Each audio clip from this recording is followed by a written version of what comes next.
Do you know that according to recent reports, a lot of Americans are packing up and heading to Arizona instead of New Mexico? It's got a lot of people wondering what makes them pick Arizona over New Mexico. Is it the cost of living or education opportunities or something else? Well, let's find out. Over the past century, New Mexico and Arizona have seen their fair share of growth and change. These two neighboring states, with their captivating landscapes and intertwined histories, have taken quite different paths when it comes to population and development. To begin with, the histories of Arizona and New Mexico go way back. And as their names suggest, they were once part of Mexico. In fact, not only New Mexico, but also Texas, Arizona, Utah, Nevada, California, and even a slice of Colorado and Wyoming were once Mexican territories. However, this vast region shifted into U.S. hands after the Mexican-American War, sealed by the Treaty of Guadalupe Hidalgo in 1848.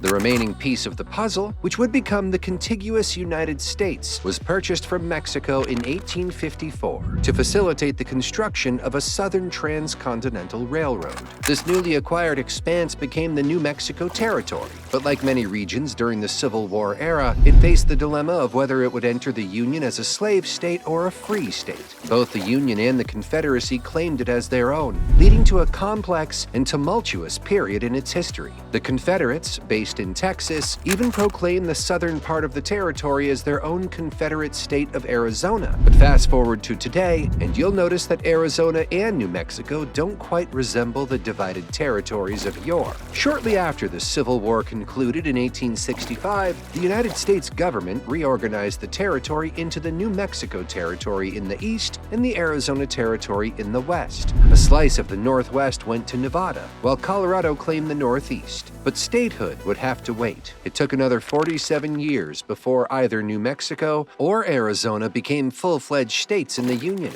Surprisingly, New Mexico was intended to become a state much earlier than 1912. In 1888, President Grover Cleveland proposed its admission along with Washington, Montana, and Dakota. However, due to shifting political dynamics, New Mexico's bid for statehood fell short. It's worth noting that at the time, Nevada had fewer than 10,000 residents when it entered the Union, while New Mexico boasted nearly 100,000 inhabitants. Yet, most of these were former Mexican citizens, and U.S. politicians were not keen on granting them equal status with American settlers. Ultimately, New Mexico achieved statehood on January 6, 1912. With a population of around 330,000, Arizona followed suit shortly after on February 12, 1912, with just over 200,000 residents. These numbers are a far cry from their current populations. New Mexico and Arizona, despite their territorial split, continued to share a connected history. But in the mid-1900s, something intriguing began to unfold. Arizona started to surge ahead of New Mexico. This shift in fortunes had a clear reason behind it. When both states first emerged as official states, New Mexico boasted a larger population, but this lead was short-lived. By 1950, Arizona had raced ahead with over 750,000 residents, while New Mexico had around 680,000. What's fascinating is that, from the outside, these two states might seem quite similar, both dominated by dry, arid deserts, except for a few distinct areas. So what's the driving force behind this divergence? It all comes down to water. Yes, you read that right. Water in desert states. It might sound counterintuitive, but that's the case here. Arizona has access to multiple water sources with a significant portion coming from the Colorado River, which also serves Colorado, Nevada, Wyoming, California, and yes, New Mexico, but just a small portion. In this water equation, Arizona manages to secure a substantial share of the Colorado River's flow through an extensive aqueduct system. Meanwhile, New Mexico's main river, the Rio Grande, is comparably smaller, and it doesn't get all the water it needs. In fact, New Mexico and Texas have been embroiled in a legal dispute over their shares of the Rio Grande's water until quite recently. But the differences don't stop there. The Colorado River has an average discharge of about 22,500 cubic feet of water per second, whereas the Rio Grande only manages around 2,400 cubic feet per second on average. Simply put, New Mexico has less water to go around, especially when it comes to vital uses like agriculture.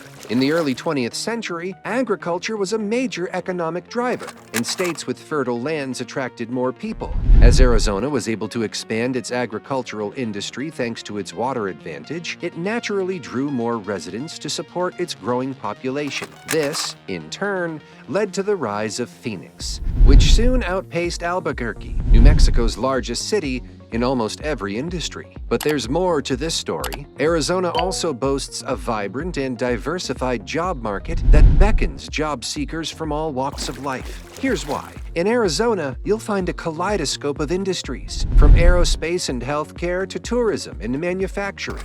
This diversity means that job seekers have a wide range of options to explore. In fact, as of the last available data in 2021, Arizona's unemployment rate was at 6.7%, indicating a reasonably healthy job market. Moreover, the tech scene in Arizona, particularly in cities like Phoenix and Tucson, is booming. This growth is fueled by companies like Intel, Honeywell, and Raytheon. As technology becomes increasingly integral to our lives, these tech hubs offer promising careers for tech enthusiasts. Whereas New Mexico's job market has a somewhat different landscape.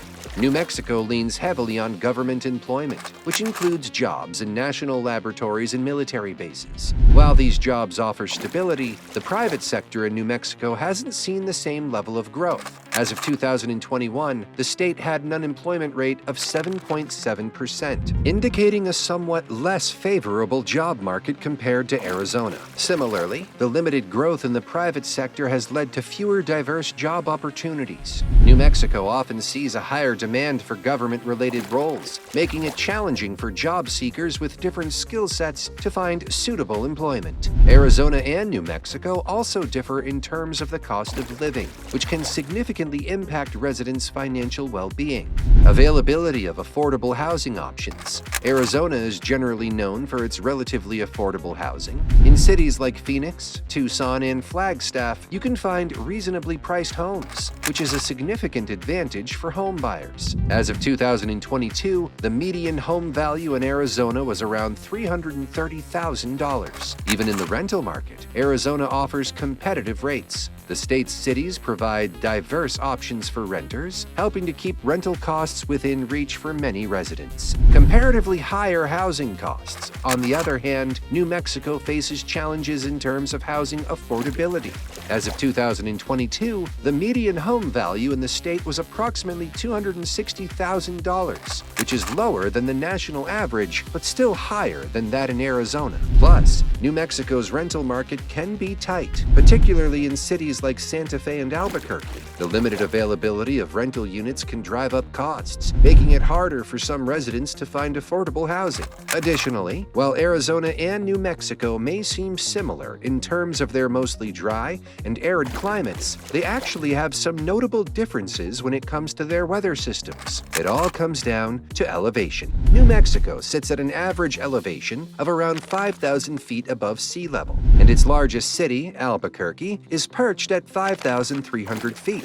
In contrast, Arizona, while still relatively high at an average elevation of around 4,000 feet, boasts a major city, Phoenix, that's located in a much lower valley. Phoenix, home to millions of Arizonans, is only about 1,200 feet above sea level. This significant difference in elevation has a profound impact on the comfort level of people living in these areas. So what's the bottom line? Well, both Phoenix and Albuquerque can sizzle in the summer, but when winter rolls around, Albuquerque gets noticeably colder. During the fall and winter months, Albuquerque can average lows ranging from the chilly 40s down to the bone-chilling low teens. Meanwhile, Phoenix enjoys a relatively pleasant winter with mild temperatures. The difference in winter weather means that people fleeing the frigid northern cities, affectionately known as snowbirds, inevitably choose Phoenix and Arizona as their winter haven, rather than Albuquerque or the larger expanse of New Mexico. Fast forward to today and you'll see that this weather-related preference has had a significant impact on the population dynamics of these states. New Mexico has a population of just over 2.1 million people, people, making it the 36th largest state in the U.S. Meanwhile, Arizona boasts a population of over 7.3 million, ranking it as the 14th largest state. That's nearly 3.5 times the population of New Mexico. This population disparity isn't limited to the states as a whole. Phoenix, with its metropolitan area, is home to nearly 5 million people. It has attracted a robust industry, a thriving economy, and major league sports teams in 4 of the 5 major leagues in the U.S. On the other hand, Albuquerque, with a metropolitan population of around 900,000, has a smaller economy and lacks major league sports teams. Now, it's essential to note that New Mexico and Albuquerque have seen growth, especially in the latter part of the 20th century, with double-digit growth rates in each decade between 1970 and 2010. That's impressive by any standard. However, when you compare it to the explosive growth experienced by their neighbor Arizona, it seems rather modest. In essence, New Mexico is a fantastic state with plenty to offer today, but it has faced unique challenges that have led to comparatively slower growth over the 20th century, challenges that Arizona didn't encounter to the same extent. As a result, Arizona continues to lure more people seeking opportunities and a comfortable climate, making it a preferred destination over its neighboring state, New Mexico.